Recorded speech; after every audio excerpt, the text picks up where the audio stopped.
Bonjour, on a vu dans la vidéo précédente la Bible, parole de Dieu, inspirée, ayant autorité pour nos vies, comment elle a été composée, écrite dans les grandes lignes. J'aimerais voir maintenant comment en tirer profit au maximum. D'abord, il faut comprendre que cette parole est venue jusqu'à nous, elle a été transmise jusqu'à nous, c'est un miracle.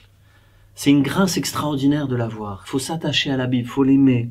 Elle a été combattue pendant tous les siècles et pourtant elle a survécu. Les langues de la Bible, l'hébreu et le grec, ont été considérées comme des langues mortes et pourtant elles se sont transmises jusqu'à nous. Les religions dominantes ont brûlé des centaines et milliers de Bibles et pourtant la Bible est encore le livre le plus répandu et le plus lu au monde.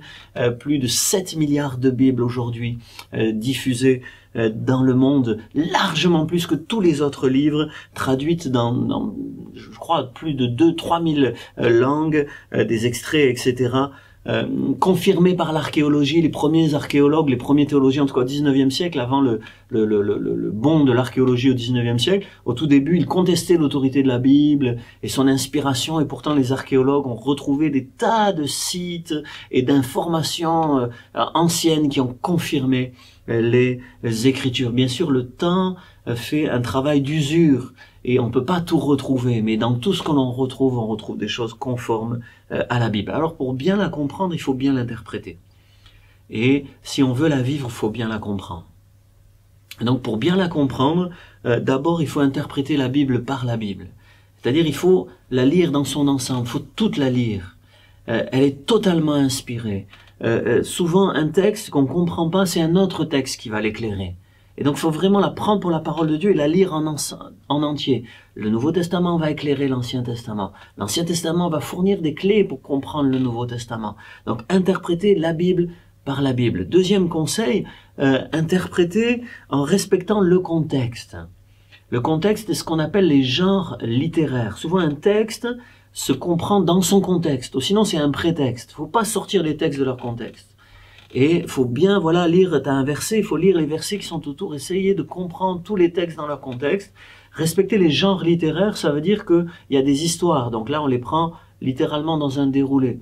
Mais il y a aussi des lettres, il y a aussi des poésies, il y a aussi des images prophétiques, apocalyptiques.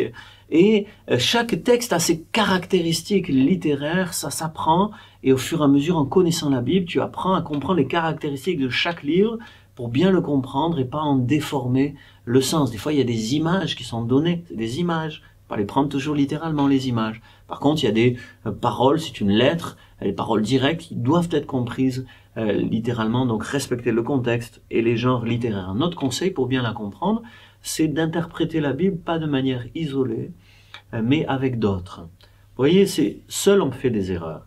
Avec d'autres, peut-être on peut des fois être déstabilisé parce que les autres comprennent pas comme nous. Mais il faut accepter cette discussion, cet échange avec d'autres, même peut-être accepter quelquefois une diversité de points de vue sur certains textes de la Bible, mais en tout cas, interpréter la Bible dans l'Église, avec les enseignants de l'Église, avec les autres chrétiens, ça évite de faire des erreurs et de s'embarquer dans des fausses doctrines. Pour bien vivre la Bible, bien l'utiliser, et il faut bien l'interpréter, bien la comprendre, mais il faut aussi la lire chaque jour. Une lecture quotidienne, il faut la méditer. La Bible dit de méditer la Bible chaque jour. Et c'est important cette dimension, le mot qui est traduit méditer, c'est le même qui est traduit ruminant à propos des animaux qui ruminent, qui mâchent beaucoup la nourriture. Et donc c'est cette dimension où je vais passer dans mon esprit, je vais comme mâcher la Bible, je vais la repasser dans ma tête, dans mes pensées, de nombreuses fois, je vais méditer la Bible. Il faut aussi l'étudier. Vous voyez, la Bible c'est un livre qui se croit, qui se confesse, qui se médite, mais c'est aussi un livre qui s'étudie. Il y a des choses à étudier, il faut prendre le temps de réfléchir, prendre des notes, lire des commentaires bibliques, voilà, étudier les textes dans leur contexte.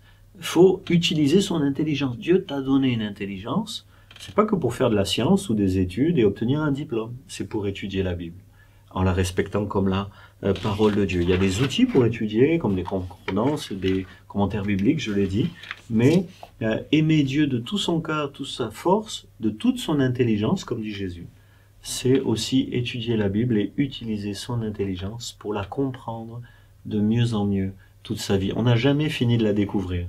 Un homme disait un jour, je lis la Bible depuis maintenant 70 ans, un homme âgé, mais il disait, je découvre encore des merveilles, elle est infinie, tu n'auras jamais fini de la découvrir, tu as un trésor, ne néglige pas ce trésor, mais lis-le, médite-le, pratique-le chaque jour, c'est ainsi que tu réussiras et que tu seras heureux.